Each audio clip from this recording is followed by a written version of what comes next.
It's hunting me. The light! They're eating our light! I can't keep running. Where did it go? Help me! Please! There are too many of them! All is lost. Easto Shield!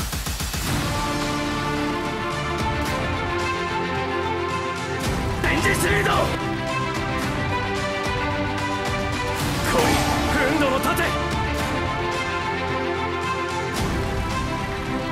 Ryusei Tate! Shield Prison!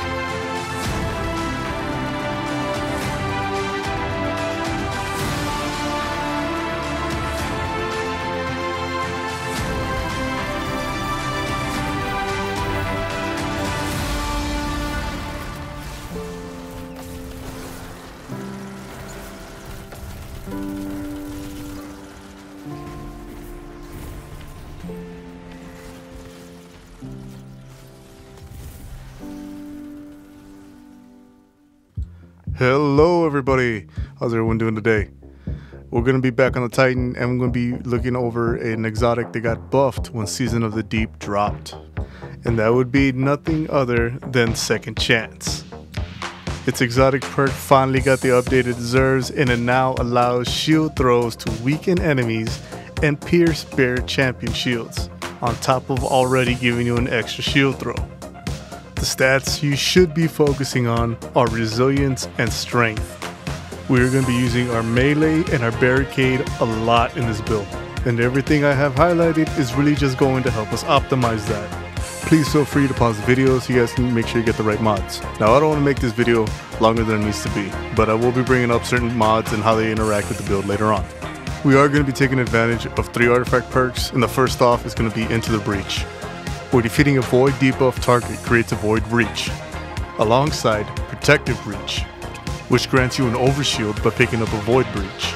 And last but not least, Supernova, where picking up a void breach causes your next void kill to cause a large weakening pulse. Void breaches are going to be playing a huge role in this build, and you will be taking full advantage on every single way you can use and make them. Now obviously, we're going to be using the void subclass, so let's go ahead and dig into that to see what we're going to be using in the build. Now naturally, we're going to be using the shield throw, since it did get a buff at the beginning of the season, and we're using the exotic Second Chance. It's a no-brainer.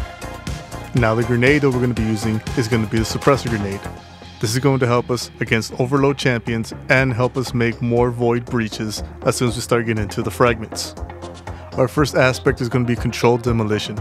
This has great synergy with the seasonal perks due to it making enemies volatile, and is a staple in any void titan build. Next up is Bastion. This also got a buff at the beginning of the season. It now gives you 2 fragment slots instead of 1, and it also gives you and your allies overshield whenever you cast your barricade or your super. The first fragment is Echo Starvation. This is going to give you Devour when you pick up an Orb of Power or a Void Breach.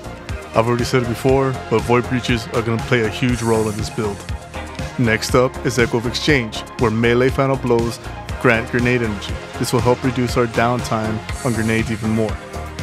Next is Echo of Leeching, to proc health regeneration for us and nearby allies every time we get a kill with a melee. And last we have Echo of Domineering, mainly because of its second ability, where defeating a suppressed enemy creates a void breach. Now personally, I think this is one of the easiest way to create void breaches after the seasonal mods goes away, but if you want to swap this out for something else, feel free to go ahead.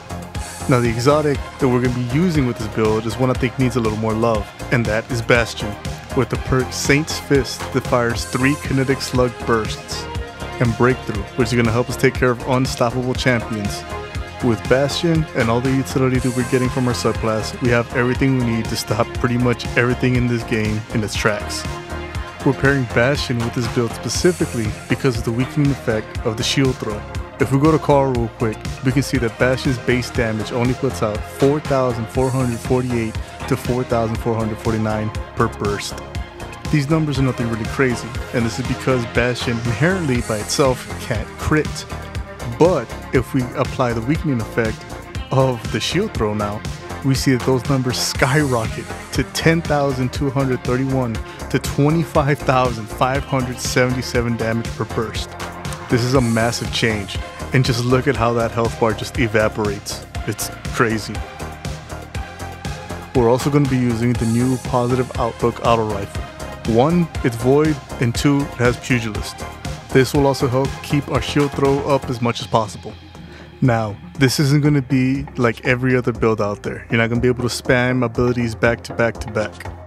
With this, you full on take the role of the support, staying in between your teammates and using your abilities to keep them alive and your enemies down.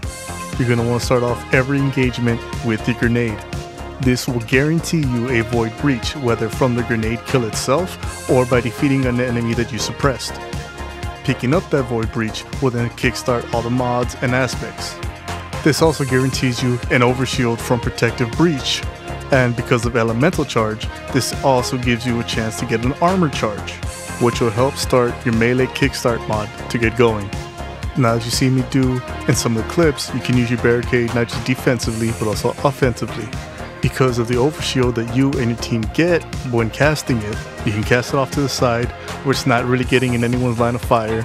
Everyone gets the overshield, and you guys can push and just mow down whatever's in front of you.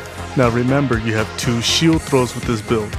Now I don't want to say hold on to your shield throws, but if you know you're coming up to an area where there's going to be a really tanky target, make sure you have at least one of them available. And then, as you've seen me do a couple times in the video, you hit it with the shield throw, it gets weakened, you take out Bastion and just completely mow it down. Well, that's going to be it from me, guys. If you liked the video, please like, subscribe, that always helps out.